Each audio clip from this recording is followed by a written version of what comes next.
அண்ணன் KP அன்பழகன் ஒரு முரண்பாடை சுட்டி காமிச்சார். அது ஒண்ணும் இல்ல, அதை தெளிவுபடுத்துறேன். அத்தியாயம் 2ல 37,832 பள்ளிகள் போட்டிருக்கும். கரெக்ட் தான். ஏன்னா அதுல ஆதி திராவிட நல பள்ளிகள், கள்ளர் சீரமைப்பு பள்ளிகள், இந்து சமய அறநிலையத்துறை, மாற்றுத்திறனாளிகள் பள்ளிகள், வனத்துறை பள்ளிகள், மாநகராட்சி பள்ளிகள் இதையெல்லாம் சேர்க்கிற பொழுது அந்த எண் வரும்.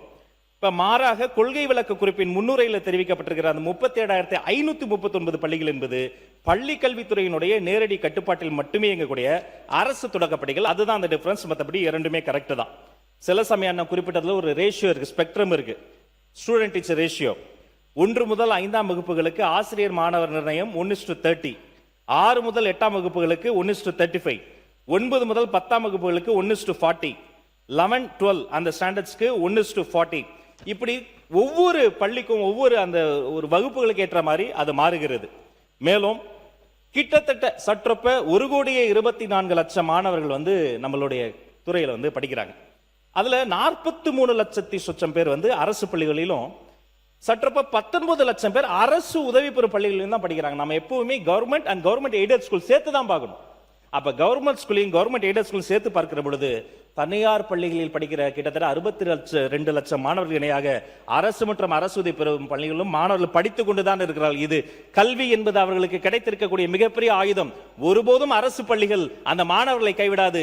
இந்த மாணவர்கள் அரசு பள்ளிகளை கைவிடவே மாட்டார்கள் என்பதை இந்த நேரத்தில் நான் தெரிவித்துக் கொள்கிறேன். நிதி ஒதுக்கீடு போன வருஷத்தை பொறுத்த வரைக்கும் ஒதுக்கீடு செய்தது 46,761 கோடி.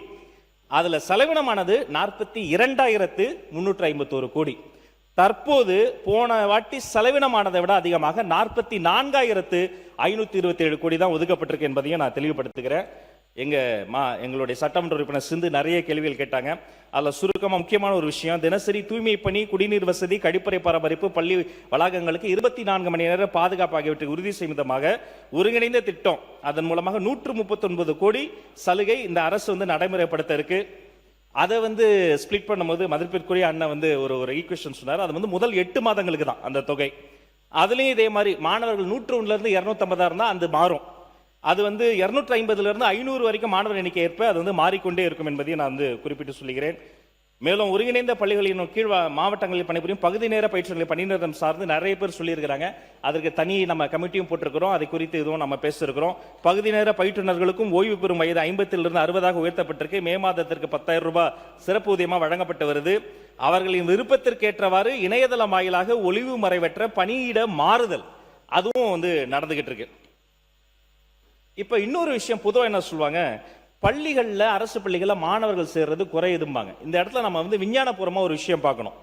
நம்முடைய பர்த் ரேட் தொடர்ச்சியாக மாநிலத்தில் குறைஞ்சிக்கிட்டே வருது. 2011 1 வயதுக்கு உட்பட்ட அந்த குழந்தைகளினுடைய எண்ணிக்கை பார்த்தீங்கன்னா கிட்டத்தட்ட 10.74 லட்சமா இருந்தது. தற்போது 2026 அது 8.78 லட்சமாக குறையும்னு சொல்றாங்க.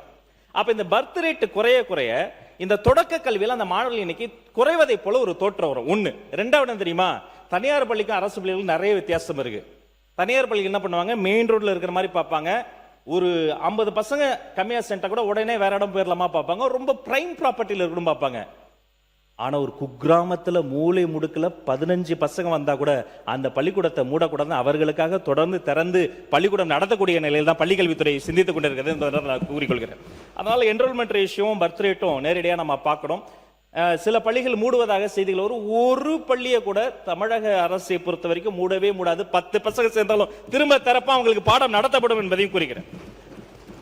நகராட்சி துறை ஒரு நாடி நரம்பு மாதிரி அண்ணா அழகா தெளிவா அதை பேசினாரு.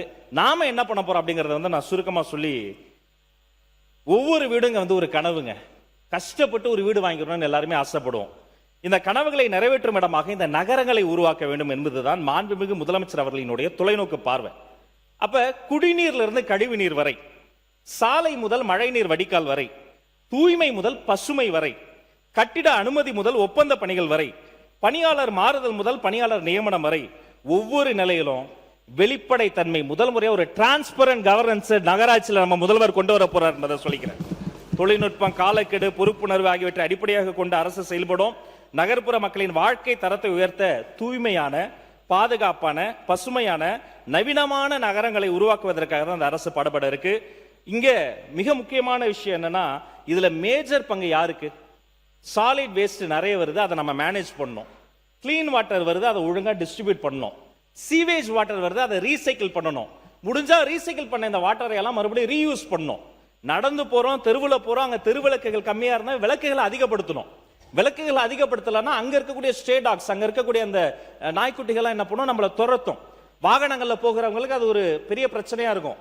ராபிஸ் கடி மிக மிக முக்கியமான ஒரு பிரச்சனையாக இருக்கிறது.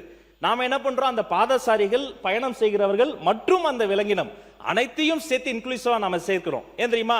காவிய தமிழை கம்மன் தந்தான், கவிதை தமிழை இளங்கோன் தந்தான், வாழ்வியல் தமிழை வள்ளுவர் தந்தார். அதுல பிறப்புக்கும் எல்லா உயிர்க்கும் எங்க வெற்றி தலைவர் தான் எங்களுக்கு எல்லாம் சொல்லி தந்தார்.